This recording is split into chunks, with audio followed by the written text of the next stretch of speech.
selamat pagi untuk Anda pendengar LPPL Radio Suara Widuri 87.7 FM dan juga untuk Anda penonton di channel YouTube-nya Radio Suara Widuri Pemalang atau juga di channel YouTube-nya RSUD Dr. M. Azhari Pemalang. Semoga sehat selalu ya dan bahagia pastinya. Di kesempatan hari ini kita jumpa lagi di Bincang Kesehatan bersama RSUD Dr. M. Azhari. Setelah beberapa minggu lalu gitu ya kita membahas dari lab ya kan ada mikrobiologi dan lain sebagainya. Kali ini kita kedatangan dokter untuk spesialis kedokteran jiwa. Ada Dr. Fajar Pradana Susetya SPKJ. Selamat pagi dokter. Selamat pagi Mbak Yas. Sehat ya dok ya? Alhamdulillah. Iya. Hari Jumat. Dan di kesempatan hari ini kita tuh akan membahas tentang skizofrenia. Nah, mungkin asing banget ya, pertama kali dengar juga ini tuh penyakit apa gitu ya. Jadi untuk Anda pendengar ataupun penonton di channel YouTube silakan bisa yang mungkin ada pertanyaan bisa melalui WhatsApp di 0821 3682 2954 atau bisa tinggalkan komentar Anda di live chat YouTube-nya Radio Suara Widuri Pemalang. Oke dok, ini kan kita akan membahas tentang seputar spesialis kedokteran jiwa gitu ya. Dan kedokteran jiwa ini mungkin masyarakat secara umum gitu ya dok. Jiwa yang sehat itu seperti apa atau gimana ini? Bisa dijelaskan dulu sebelum kita melangkah lebih jauh. Asik. Terima kasih Mbak Dias atas kesempatan yang diberikan. Namanya juga kedokteran jiwa. Jadi basicnya, dasarnya adalah ilmu kedokteran. Kaitan dengan kedokteran jiwa atau psikiatri sendiri, ya adalah suatu ilmu yang mempelajari tentang pikiran, perilaku dan perasaan manusia. Oke, perilaku, pikiran dan perasaan. Yang semuanya itu adalah ada dasar biologisnya. Nah, kalau kedokteran jiwa sendiri itu yang tadi yang ditanyakan adalah mana yang sakit, mana yang sehat.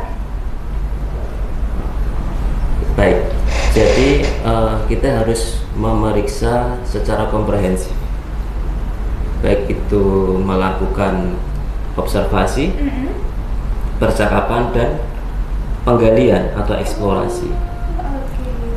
Kita melihat perilakunya, ya, kemudian memberikan sedikit pertanyaan melalui wawancara dan mengeksplorasi apakah ada gejala-gejala yang bersifat sifatnya apa ya, psikopatologi. Psikopatologi itu ya macam-macam, apakah ini kategori ringan, sedang, berat, masuk ke neurotik atau ke psikotik. Baik, yang dimaksud sehat dan tidak sehat atau kurang sehat. Baik. Mungkin Gangguan jiwa sendiri berdasarkan bahan bacaan bahwa kita menyebut gangguan jiwa itu apabila sudah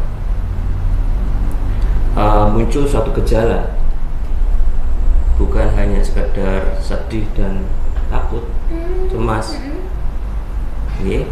namun sudah menimbulkan penderitaan atau distress dan sampai kepada ketidakmampuan atau disability. Jadi kalau orang dikatakan sedih dan cemas, semua orang juga bisa mengalami sedih dan cemas. Iya, betul. Apakah itu sudah masuk kriteria yang sudah harus kita berikan suatu pendampingan atau tata laksana, itu perlu kita kaji lagi. Apakah ini sudah masuk kepada misalnya remaja sedih karena didiskriminasi di sekolah, bullying misalnya. Nah itu sudah sampai di mana dia mekanisme dia untuk bertahan? Apakah sudah sampai tidak mau sekolah? Nah, itu namanya diri, gitu ya? Itu namanya sudah tidak mampu melaksanakan fungsi perannya. Lah misalnya kita cemas mau maju ujian, orang maju ujian itu ya takut kalau tidak lulus. Iya. Nah, bagaimana kita bisa mengkapingnya dengan mengantisipasi melalui yaitu mekanisme pertahanan jiwa yang matur dengan bertanya sebaiknya apa yang saya lakukan, saya pada senior, apa bahan bacaan yang harus kita pelajari. Biasanya Profesor A ini pertanyaannya apa, cari tahu guru gitu ini ya. pertanyaannya apa. Nah, itulah mekanisme kita bertahan. Sehingga tidak cemas, tidak ada ujungnya, terus menghindar, nggak mau maju ujian. Mengurung diri gitu ya. Demikian. Jadi untuk dikatakan jiwanya sehat atau tidak sehat itu emang butuh penelitian lebih khusus gitu ya, pendampingan ataupun penggalian tadi bisa melalui wawancara gitu kan. Dan kita balik ke topik kita di kesempatan hari ini. Skizofrenia, pelafalannya agak sedikit gimana gitu ya, bener dong pelafalannya dong. Itu tuh penyakit apa dok? Baik, skizofrenia ini berasal dari bahasa Yunani Mbak Tias. Ya. Siso artinya terpecah, terbelah. Frenia artinya pikiran. Jadi secara terminologi itu ya pikiran yang terpecah. Jadi pada gitu gangguan ya? Ini antara tadi ya pikiran, perasaan dan perilakunya itu tidak sinkron, sesuai.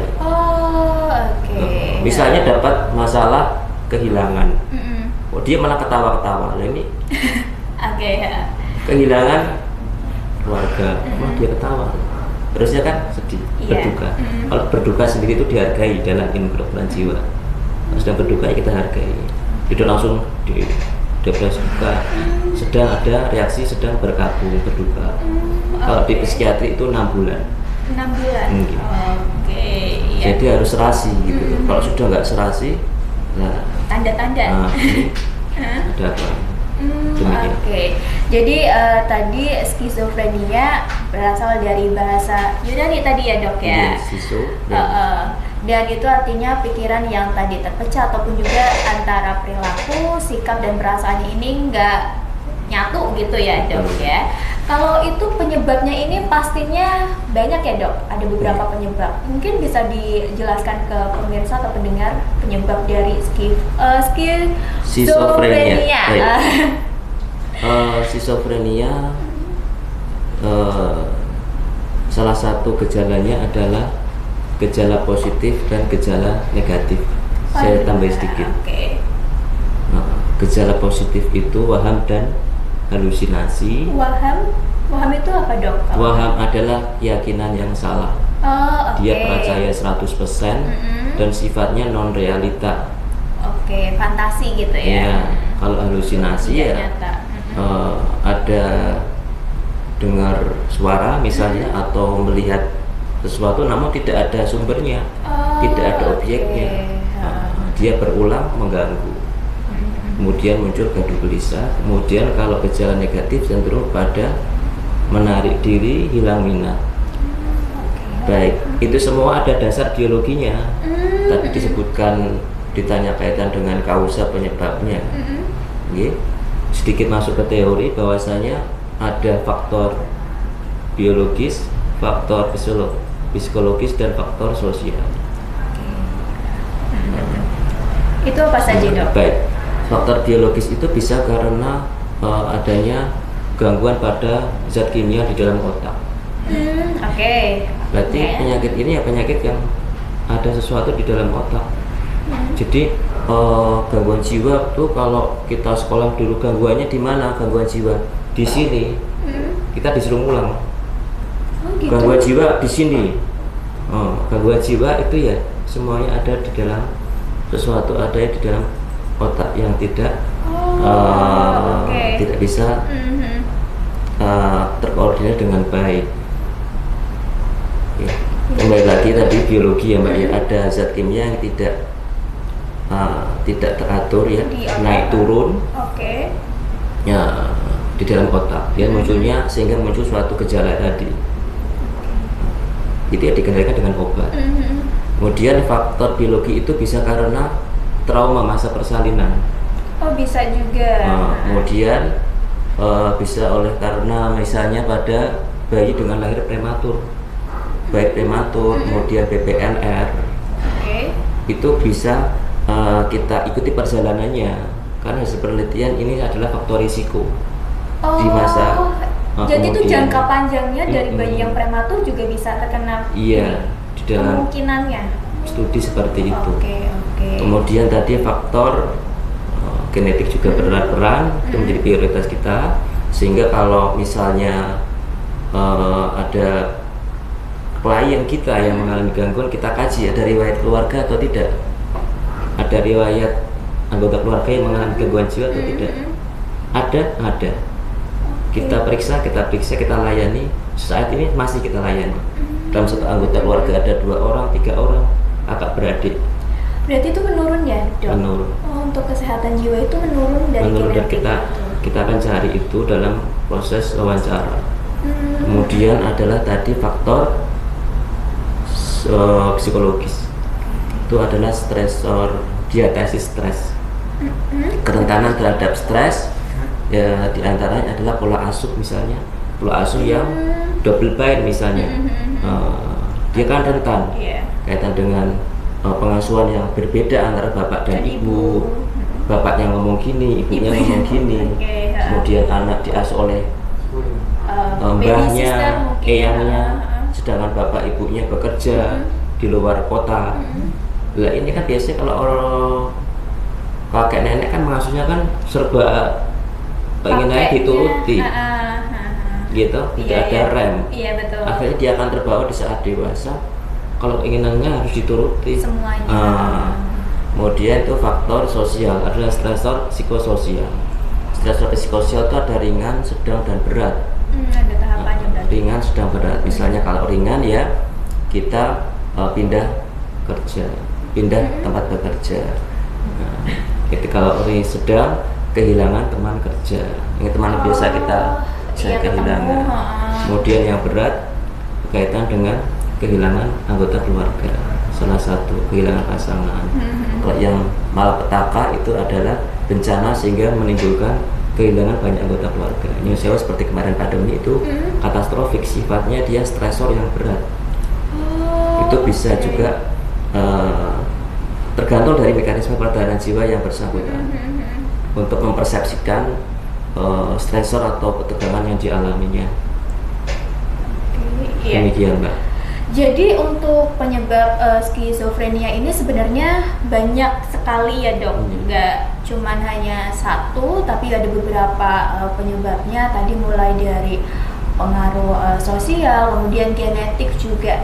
Mungkin banyak masyarakat yang belum tahu juga kalau ternyata kesehatan jiwa ini juga turunan gitu ya, Dok ya. Jadi perlunya kita untuk menjaga kesehatan jiwa kita. Iya, kalau tadi penyebab ya, Dok. Kalau gejalanya dari skizofrenia ini seperti apa, Dok? Kalau tadi mungkin ada halusinasi dan lain sebagainya. Kalau udah di tahapan yang berat, ini halunya akan semakin banyak atau ada mungkin yang lainnya? Ya, ini kesempatan bagi kami untuk memberikan edukasi kepada masyarakat bahwasanya skizofrenia itu tidak muncul tiba-tiba dengan agitasi. Agitasi itu ya suatu hal yang menakutkan karena kaitan dengan perilaku yang menyerang kekerasan ya, baik verbal maupun non verbal fisik. Sebetulnya kalau kita pelajari simptom yang muncul itu adalah biasanya simptom negatif dulu. Itu stimulusnya atau simptom negatif itu yang tiba-tiba kok diem, hilang minat. Kemudian gangguan berkehendak, afek yang tiba-tiba tidak sesuai, tumpul. Nah, ini ada apa kok tiba-tiba nggak mau makan, nggak mau minum, tiba-tiba diam, tiba-tiba murung gitu. Itu kadang keluarga membawa kepada orang yang pengobatan tradisional. Betul. Namun itu yang harus kita waspadai, alarm, maksudnya alarm. Karena nanti berikutnya akan muncul simptom positif. Oke, itu bentuknya seperti Simptom apa? positif ya tadi muncul halusinasi yang apa namanya sifatnya macam-macam, mengomentari, menyalahkan atau merintah dia melakukan sesuatu. Oke.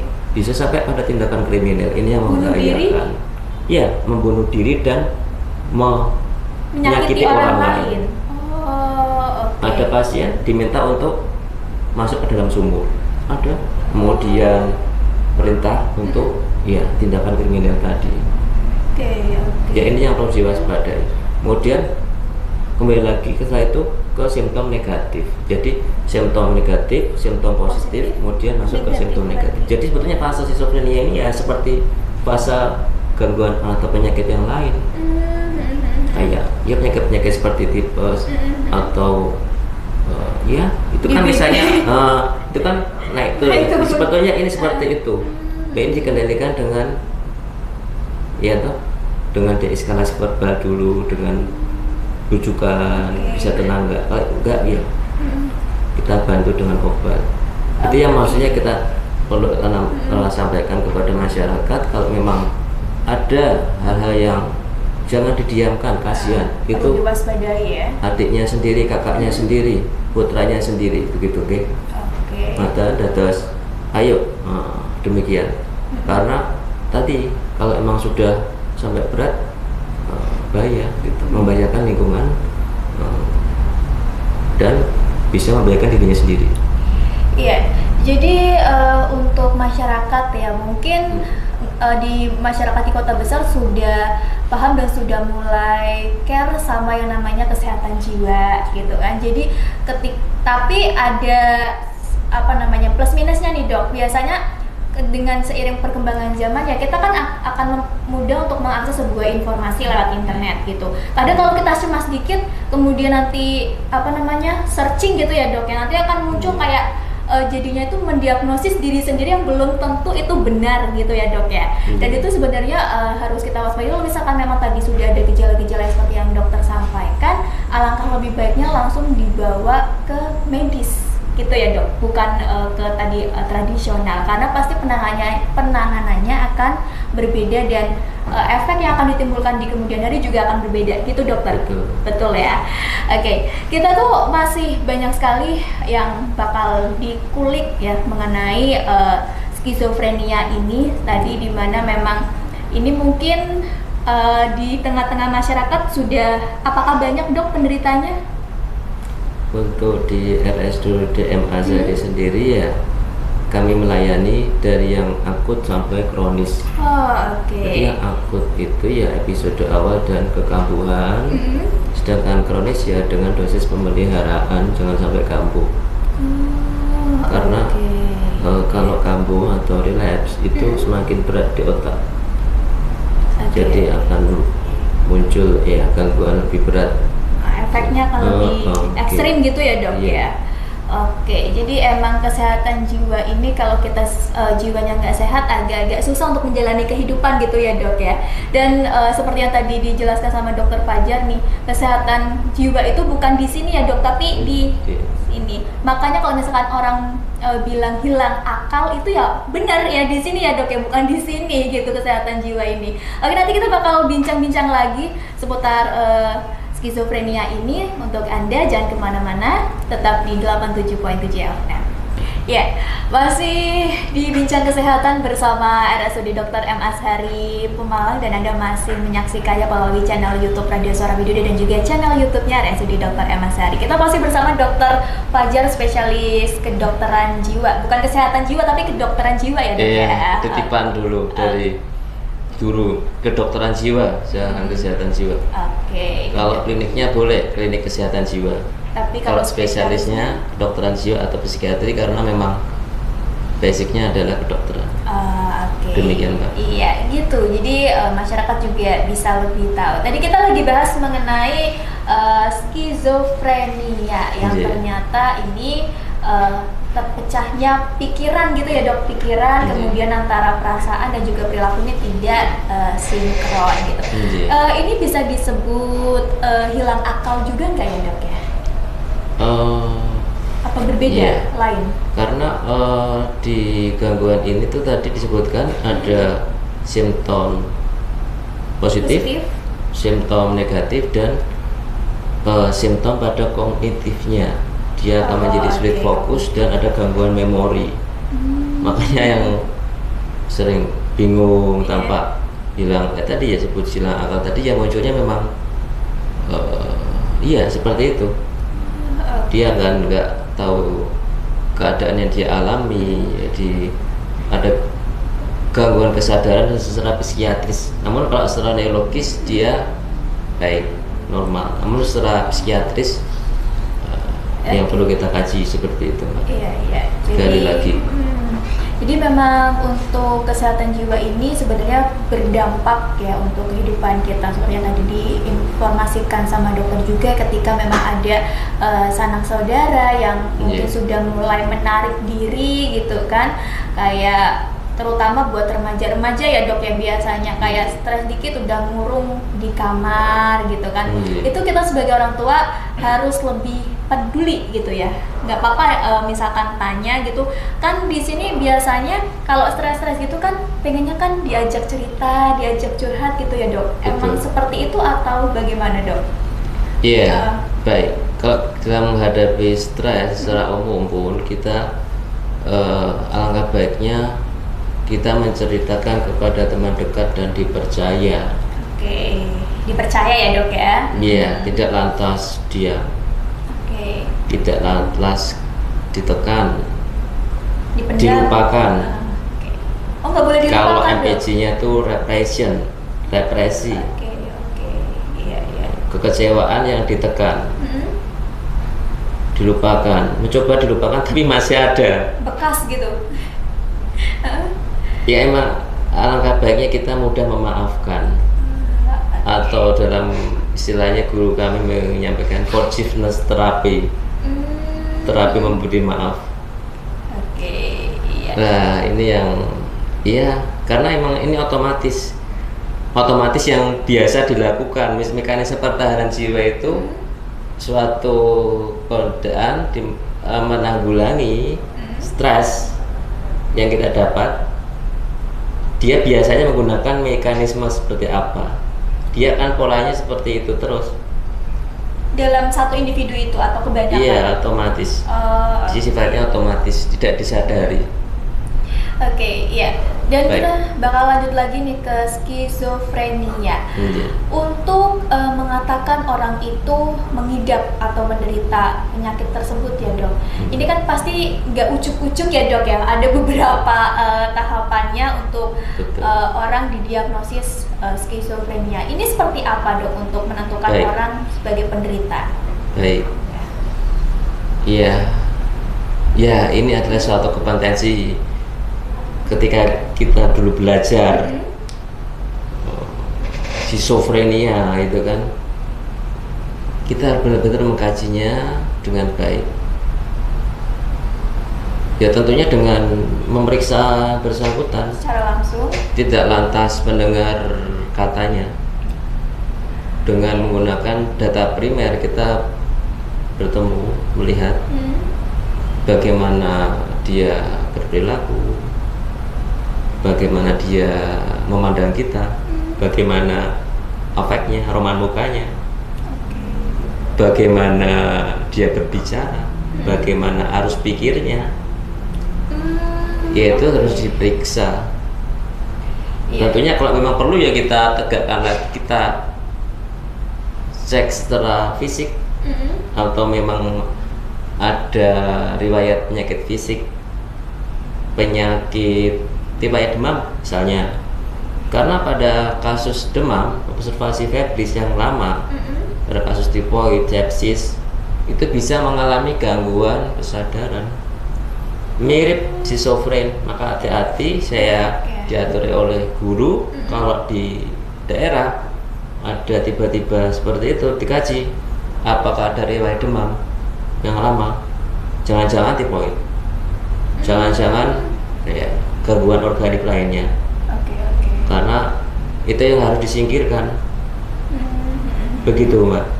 Yes. Oke, jadi untuk mendiagnosis seorang terkena skizofrenia ini tuh nggak mudah gitu ya. Tadi ada beberapa tahapan, dan mulai dari tadi mungkin penggalian ya dokter ya, seperti tadi bagaimana bersikap, kemudian mungkin tadi apa yang dilakukan atau penyebabnya ini tadi ya, untuk demam tinggi kah atau apa. Karena kan untuk memastikan kesehatan jiwa itu kalau berbeda mungkin ya dok sama penyakit lainnya. Kalau misalkan batuk atau misalkan maaf kanker atau tumor itu kan udah ada bentuk wujudnya, tapi kalau misalkan untuk kesehatan jiwa ini kan nggak ada wujudnya ya dok ya. Betul. Pasti akan ada sedikit susah untuk orang awam.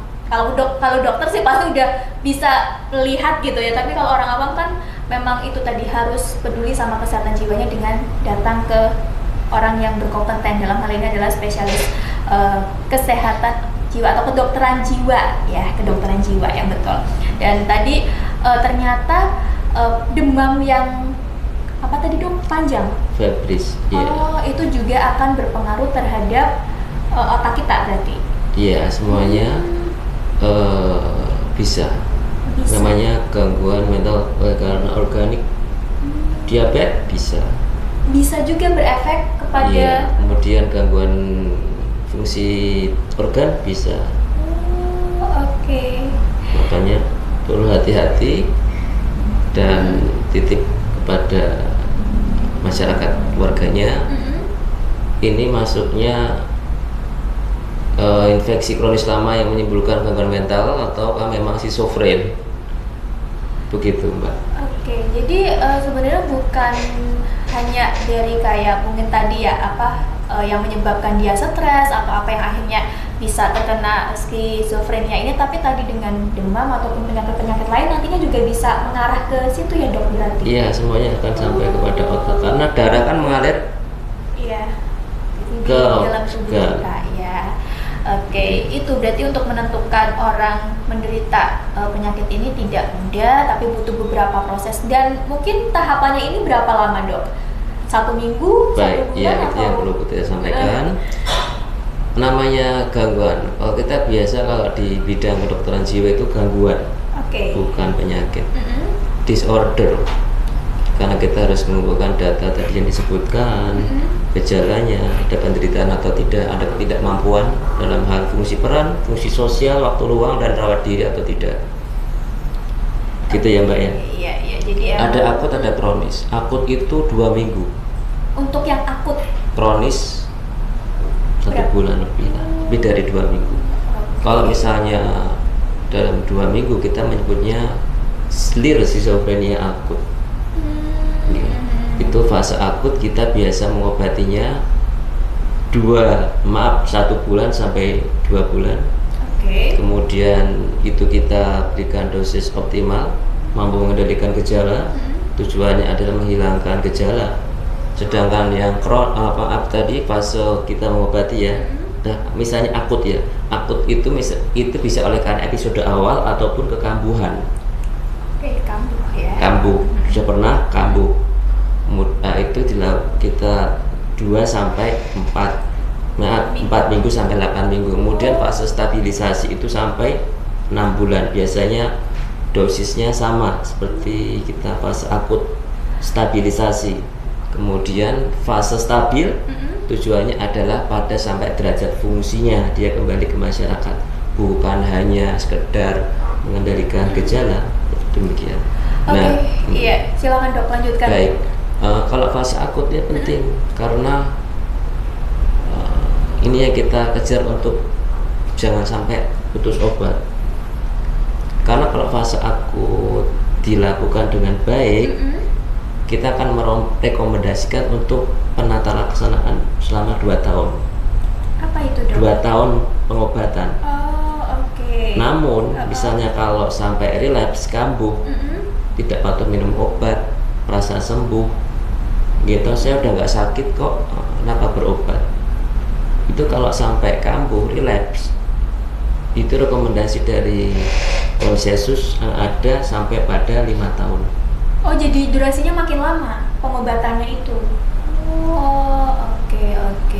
Ya. Namun sampai kepada membahayakan diri dan lingkungan, percobaan bunuh diri dan menyerang,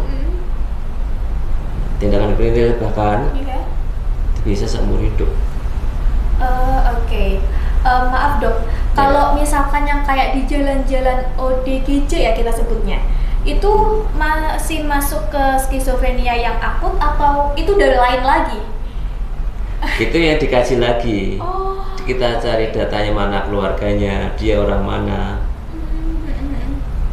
dia yang membawa ke sini siapa, didapat di mana, kira-kira kita bisa identifikasi atau tidak keluarganya, kita hubungi keluarganya.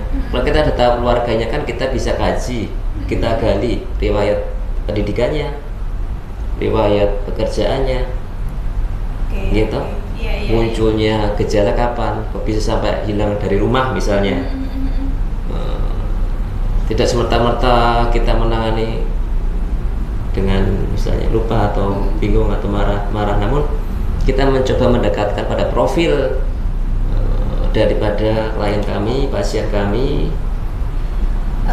Karena kita ya, dalam proses pengobatan ini didikan guru kita adalah memanusiakan manusia, memanusiakan ODGJ tadi.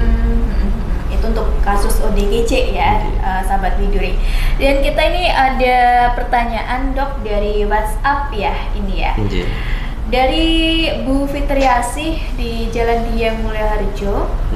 Banyak kasus anak remaja pada stres dan banyak yang gangguan jiwa seperti mungkin histeris atau yang lainnya gara-gara putus cinta. Pertanyaannya dok, bagaimana sih cara mencegah agar tidak timbul gangguan jiwa? Baik, tadi sudah kita kaji kaitan dengan stres dan macam-macamnya. Kalau putus cinta itu secara statik ya, ada statik, ada dinamik. Setelah statik ini maksudnya keringan, sedang, atau berat. Ini kehilangan pasangan yang belum resmi ya, si pasangan sifatnya komitmen. Ya kita masukkan aja kriteria ringan sedang lah. Tapi dia mempersepsikannya seperti apa? Kehilangan pasangan itu bisa secara dinamik dia mempersepsikan keberat, sangat berat bahkan malapetaka. Itu berarti tergantung dia individunya sendiri gitu begitu. Ya. Kalau dan misalkan support sistem di keluarga, lingkungannya ya. Mau bicara, kalau mau bicara kan diajak jalan-jalan dulu lah. Biar stresnya hilang gitu kan. Sampai kalau misalkan kan ada juga mungkin kasus yang sampai nggak mau makan dok misalnya, itu harus gimana ini penanganannya untuk keluarga atau lingkungan terdekat? Berarti kita harus kaji lagi apakah ada gejala yang muncul. Kalau memang nggak mau makannya sudah berhari-hari, ya perlu kita lihat. Berarti hendak dia untuk merawat dirinya kurang, turun gitu ya. Seperti tadi yang kita sampaikan, bahwasanya kalau guru kami menyampaikan orang sehat jiwa itu gelem mangan, gelem kumpul, gelem nyambut gawe. Itu tadi fungsi tadi peran sosial, waktu luang dan rawat diri. Gelem mangan, gelem kumpul, gelem nyambut gawe. Itu baru sehat ya jiwa dan raganya. Itu kan beliau Dr. Ismet almarhum menyampaikan seperti itu. Iya. Kalau udah mulai agak sungkan mangan, sungkan nyambut gawe, jaloe ayam itu agak-agak gimana gitu ya dok ya. Gelem mangan apa kerja. Kita masih akan bahas ya untuk tema kita kali ini. Ada live chat, kita bacain dulu ya. Dari Rohman, dok, saya kadang muncul kecemasan, ketakutan, perasaan tidak jelas. Apakah termasuk gangguan jiwa dan apa perlu pemeriksaan ke dokter jiwa? Nah, ini kadang kalau cemas-cemas, aduh kok aku takut ya, aku ini jiwanya terganggu, langsung ada diagnosis untuk diri sendiri dok, padahal belum periksa, biasanya kayak gitu. Self assessment namanya itu, menilai dirinya sendiri. Itu gimana dok? Ya sebetulnya bisa menerapkan tadi ya. Kalau emang itu ringan, sifatnya ya membicarakan kepada teman yang terdekat. Kemudian mekanisme stres yang muncul itu apa, kita harus bisa mengidentifikasi. Oke. Ya menanggulanginya dengan relaksasi lah. Relaksasi itu yang paling ringan. Relaksasi, kemudian dicoba dengan relaksasi, ya menghirup nafas lewat hidung 3 menit, buang 6 detik lewat mulut. Berulang seperti itu. Ambil nafas lewat hidung 4 detik, buang lewat mulut 8 detik. Bersiul. Biar relax. Iya, seperti bersiul. Gitu. Jadi itu ya. Coba relaksasi dulu. Kemudian kalau memang butuh bantuan ya monggo. Langsung bisa datang ya ke pemeriksaan kedokteran jiwa gitu. Gitu ya Mbak, Bu, Pak Rohman ini. Gitu untuk tadi pertanyaannya, beberapa pertanyaan sudah dijawab sama Dokter Fajar, dan nanti kita bakal tanya-tanya lagi tentang skizofrenia ya. Tadi udah agak sedikit gambaran, tapi jangan kemana-mana, tetap di 87.7 FM.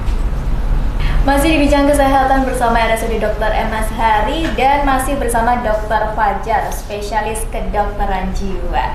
Kita makin asik ya bahas tentang pentingnya kesehatan jiwa, dan tadi penyakit, bukan penyakit apa tadi dok sebutannya?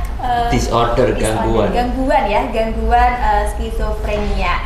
Dan sudah ada beberapa pertanyaan yang kembali masuk yang ingin ditanyakan, dan mungkin ini kebanyakan orang pasti akan bingung gitu ya dok ya, terkait dengan satu pertanyaan lah ini sama Bapak Supriyanto dan juga Ibu Rahmi. Pertama Ibu Rahmi dulu dok.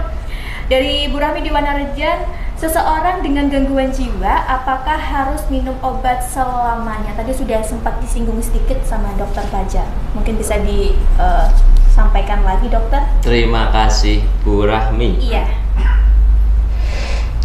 Kalau memang misalnya pasien ODS, orang dengan schizofren, itu patuh, berobat teratur, kita rekomendasikan untuk diturunkan dosis minimal mampu mengendalikan gejala. Misalnya hanya 1 tablet malam atau setengah tablet malam, atau bisa sampai ke drug holiday, sehari minum sehari tidak. Oh, selang-seling gitu ya.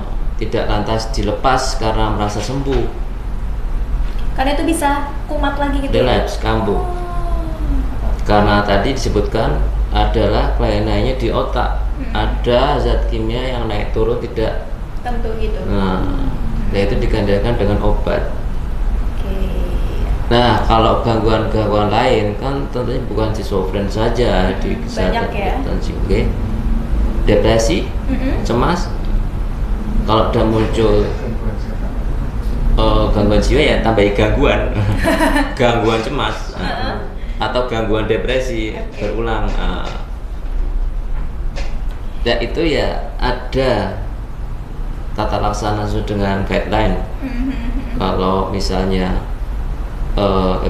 depresi ya 6 bulan sampai 1 tahun. Kalau misalnya cemas bisa 1 tahun, 1 tahun lebih. Memang kita tanggung jawab untuk memberikan pemberian psikofarmaka dan non psikofarmaka. Oke dok. Karena bukan hanya sekedar ngambil obat kalau datang, kita harus bisa dia mengerti apa yang dia alami dan menerima dulu lah, menerima dulu keadaannya. Misalnya ada stres, dia menerima dan bagaimana cara mengatasinya sesuai dengan kemampuannya. Tentunya itu yang kita edukasi ketika datang, bukan lantas langsung kasih obat gitu ya. Oke, iya gitu. Jadi gitu ya Bu Rahmi, untuk minum obat selamanya itu sih tergantung tadi separah apa gitu ya dok ya, untuk gangguan jiwanya. Kemudian ada pertanyaan menarik juga dari Pak Supriyanto di Banjardawa. Ada 2 pertanyaan. Yang pertanyaan pertama adalah, dokter kan bekerja di RSUD Pemalang. Kasus yang banyak terjadi di Pemalang itu apa dok? Berarti mungkin terkait kesehatan jiwa ini ya dok ya? Monggo. Pak Supriyanto ini kebetulannya anggota DPR atau apa ini?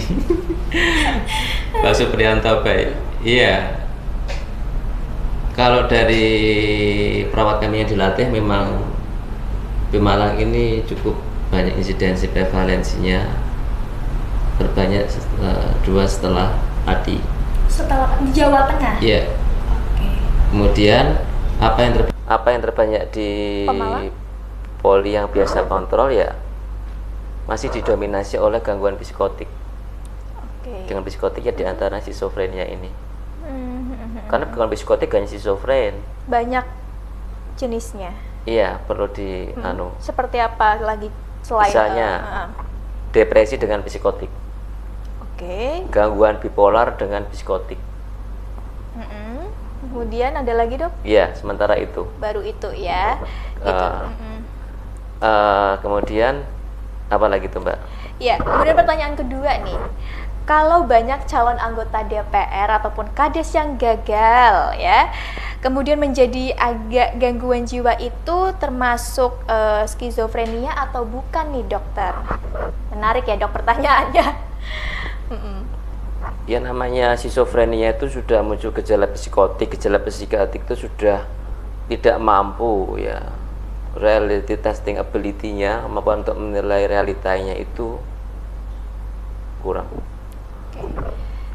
Kalau misalnya sudah tidak mampu menerima realita, tidak bisa mengidentifikasi ini realita atau non realita, ya kita kaji lagi apakah memang sudah masuk kriteria.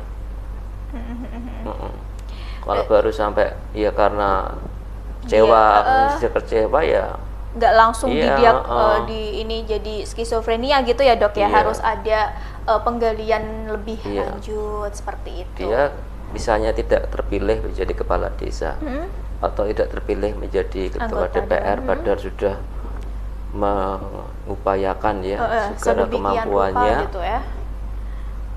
ya dia menerima kan enggak realitanya dia masih belum diberi mendapatkan amanat sebagai wakil atau rakyat atau kepala desa ya.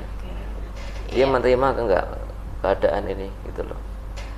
Kalau misalkan menerima otomatis nggak sampai ke gangguan Iya. jiwa gitu ya dok ya. Ya mekanisme pertahanannya Tadi dia. individu ini tuh beda-beda dalam menangani sebuah permasalahan yang mungkin bagi orang lain biasa aja, mungkin bagi Tias itu berat, bisa jadi ya dok, karena tadi untuk pertahanan diri orang itu kan beda-beda dalam menyikapi sebuah permasalahan, seperti itu dok. Ya betul, itu juga bisa digali dengan dinamik psikoanalisis Oke, itu dari awal kehidupannya sampai here and now saat ini. Gitu. Pola dia dulu pengasuhannya. Ditarik mundur berarti ke belakang untuk. Iya, kalau memang kita ingin kaji itu, kita kaji dari awal dia lahir sampai masa kanak. Pola asuh yang diterapkan dia ada itu. Ketika lihat kita hasil misalnya tes, oh ternyata calon ini, oh ya benar ternyata ada bapak ibu sudah nggak ada, dia dirawat oleh budenya pak D-nya. Jadi muncul kok unik ini. Nah, setelah kita konfirmasi betul si calon kandidat ini dia bisa seperti ini ya, lulusan STPDN atau apa gitu, bisa sukses gitu sebagai yang menerima ada jabatan. Ternyata di balik kesusahannya itu dulu waktu kecilnya dia ditinggal orang tua, pengasuhannya oleh family lainnya gitu. Itu dinamikanya seperti itu. Iya. Itu yang harus dikaji dalam kok mudah sekali cemas, mudah sekali jatuh ke depresi ini ada benang merahnya. Oke. Jadi nggak hanya sekedar serta-merta Iya, kamu kena gangguan jiwa gitu ya dok ya. ada ceritanya, historisnya. Jadi jiwa ini kita kan itu memang tadi ya dari awal kita lahir sampai dengan kemudian hari ini itu berdampak gitu. Mungkin kejadian-kejadian di masa lalu pada zamannya itu mungkin tidak apa-apa, tetapi di proses kemudian di kedepannya bisa terjadi apa-apa gitu dokter berarti kemungkinannya. Iya, trauma-trauma masa lalu, childhood trauma, trauma masa kanak, Iya, itu disfungsional parenting. Bisa pola berdampak. asuh yang disfungsi ya. Jadi bisa berdampak kepada kesehatan jiwa kita. Dan kalau ngomongin skizofrenia ini biasanya diderita sama rata-rata umuran berapa nih dok? Baik, Mungkin nah ini remaja atau justru Pertimbangan usia produktif itu ya usia awal dewasa, akhir remaja dan awal dewasa. Usia 15 sampai 25. Pada laki-laki 25 sampai 35 pada perempuan. Oke. Jadi Jadi untuk umuran Iya. segitu perlu diwaspadai gitu ya dok ya? onsetnya memang pada usia produktif. Oke. Jarang di usia lebih dari 40 tahun. Tapi untuk perempuan dan laki-lakinya lebih rentan menyerang kemana ini?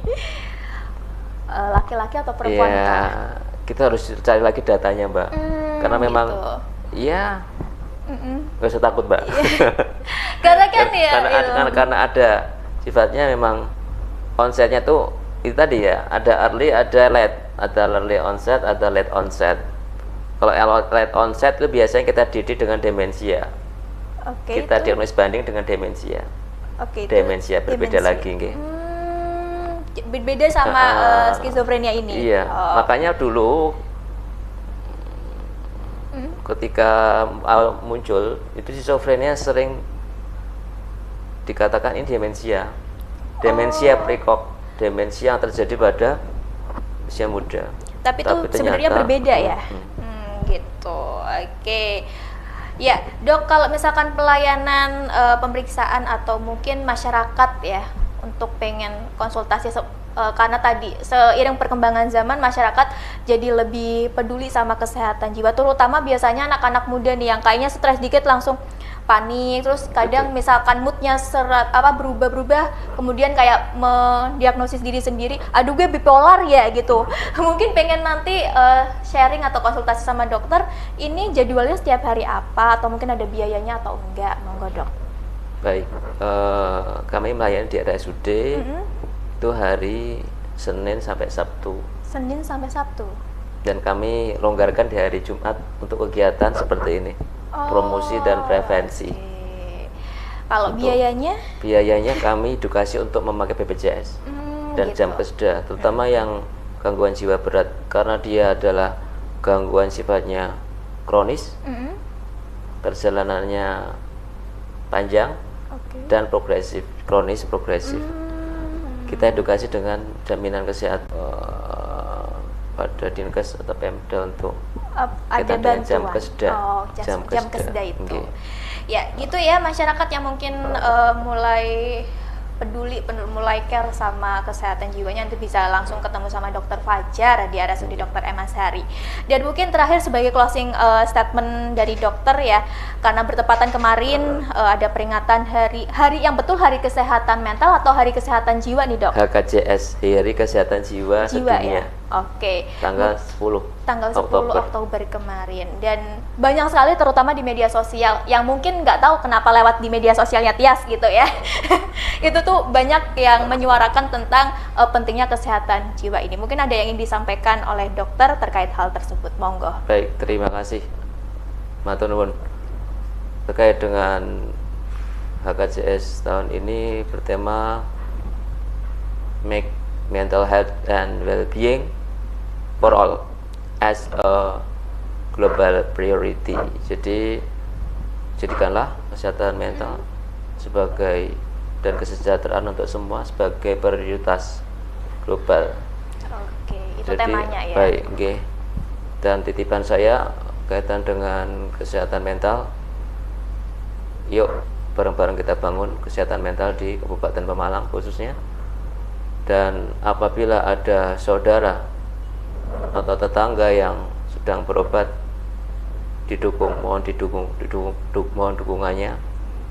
Jangan, ayo kita hentikan stigma kaitan dengan kesehatan mental. Iya. Karena kesehatan jiwa mental itu yang mengalaminya itu bukan karena kurang iman atau tidak percaya Tuhan, namun memang keadaan yang membuat demikian. Kita harus berempati, bisa meraba rasakan kepada klien-klien, kepada ya saudara-saudara panjenengan yang barangkali sedang berobat, sedang berkonsultasi. Karena dukungan support system, primary support system keluarga itu ya betul. Iya. Terima kasih Dokter Fajar Pradana Susetya SPKJ ya. Kita semakin tahu dan semakin sadar tentang pentingnya kesehatan jiwa, kesehatan mental, apalagi kemarin bertepatan ya Dok sama tadi Hari Kesehatan Jiwa gitu ya Dok. Betul. Ya. Oke, dan kita juga semakin mengenal skizofrenia ini yang bukan penyakit tapi tadi disorder, gangguan gitu ya Dok. Betul, lebih tepat ya. Yes. Tetap jaga kesehatan Anda, bukan hanya kesehatan fisik saja tapi mentalnya juga perlu dijaga kesehatannya. Terima kasih dokter sekali lagi. Terima kasih, untuk Anda pendengar LPPL Radio Suara Widuri dan juga penonton di channel YouTube Radio Suara Widuri dan juga RSUD Dr. Emma Sari. Kita jumpa lagi di lain kesempatan. Wassalamualaikum warahmatullahi wabarakatuh.